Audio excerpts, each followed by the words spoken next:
Hi hello friends, welcome back to Shivamrut moral stories YouTube channel. ఈ చిన్న స్టోరీని ఎక్కడ స్కిప్ చేయకుండా లాస్ట్ వరకు చూడండి.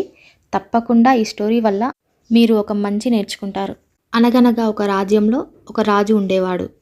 ఆయనకు సంతానం లేకపోవడంతో ఆయన తదనంతరం రాజ్యానికి రాజును నియమించడం కోసం ఆ రాజ్యంలోని యువకులను పిలిచి వాళ్ళందరికీ ఒక్కో విత్తనం ఇస్తూ ఇలా చెప్తాడు.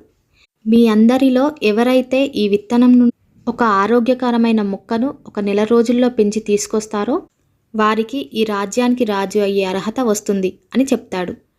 ఆ యువకులందరిలో ఒక కుండీని తీసుకొని దానిలో మంచి మట్టిని వేసి ఆ మట్టి కుండీలో రాజుగారు ఇచ్చిన విత్తనాన్ని వేసి ప్రతిరోజు నీరు పోస్తూ జాగ్రత్తగా చూస్తున్నాడు. కానీ తను ఎంత ప్రయత్నించినా ఆ విత్తనం నుండి మొక్కను పెంచలేకపోయాడు.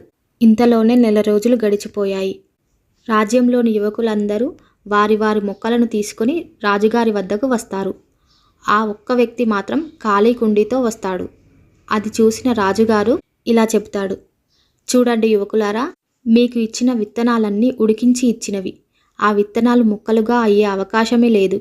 కానీ మీరంతా ఎలాగైనా ఈ రాజ్యానికి రాజు అవ్వాలనే స్వార్థంతో నేను ఇచ్చిన విత్తనం నుండి కాకుండా మరో విత్తనంతో మొలకెత్తిన మొలకను తీసుకొచ్చారు.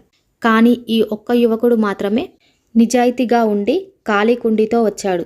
కాబట్టి ఈ యువకుడు మన రాజ్యానికి రాజు అయ్యే అర్హతను సంపాదించుకున్నాడు అని చెప్తూ, ఎలాంటి పరిస్థితుల్లో అయినా మనమంతా నిజాయితీగా నడుచుకుంటే విజయం దానంతట అదే మన చెంతకు వస్తుంది అని చెప్పాడు. ఇక ఆ యువకుణ్ణి రాజ్యానికి రాజుగా ప్రకటిస్తాడు. Please like, share and subscribe Shivamrut moral stories YouTube channel.